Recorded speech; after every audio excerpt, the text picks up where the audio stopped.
Girls would come to my house and go, this is weird. Like, why do you have 2 rooms stacked top to bottom with sneakers? Did you ever see me not fresh? That's why I'm always fresh. Why do you have 40 leather jackets? Because I'm always fresh. Why do you have 100 pair of jeans? Why do you have all of that? Because I'm about being fresh. What you about? Why you here? My name is Matthew Guzman. I'm 22 years old. In terms of how I got involved in the sneaker game, probably my older brother. He was pretty much my role model growing up. I wasn't the biggest fan of shoes at that when I was a little kid. I thought of it as a joke in terms of how people afforded the shoes. Growing up, we didn't have much money, so my brother always had the most flyest kicks. He actually put me on Jordans, Nikes, Air Forces. He told me what was the latest things.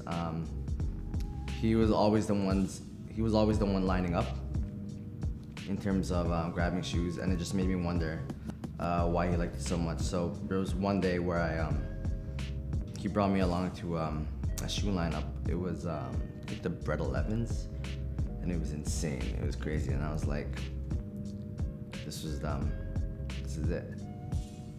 The resale market was manageable. Now it's kind of a joke. How people are paying $5,000 for a sneaker is beyond me. Even $1,000 is beyond me. Shit, you could even put that into a down payment, right? It just it's sad to see kids nowadays just spending their money like it's nothing. But I mean, if you're reselling, you can't really knock the hustle. It obviously started in 1985 with these Jordan 1s.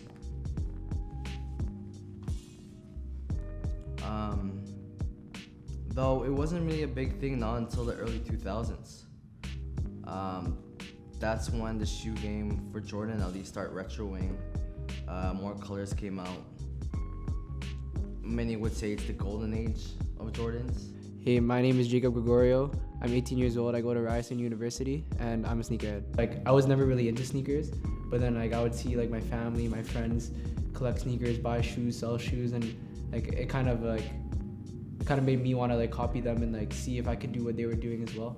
And I think I just grew from there, like learning from other people and seeing them do things, and then me trying to do the same thing, and then maybe even get better at it. Because I'm a business student at Ryerson right now, like I can really apply the things that I'm learning in school into like my business as a reseller, because like buying, selling, negotiating, it's all part of business. And I think just tying all those things together with something that I love is like the best of both worlds, because I can learn and, you know, become a good businessman while I'm buying and reselling shoes. Like just this past weekend, we had these shoes come out, like the Travis Scott Air Jordan 6.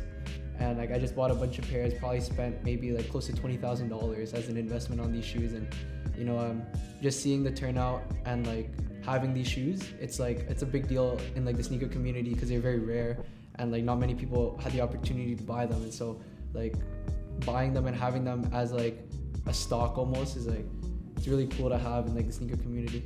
Hi, my name is Angel, aka Daddy Longlegs, aka Mr. Cilio Kicks, aka Mr. Cilio Dollars. And my name is Nate Dogg, and y'all tuning in to the video. You get me?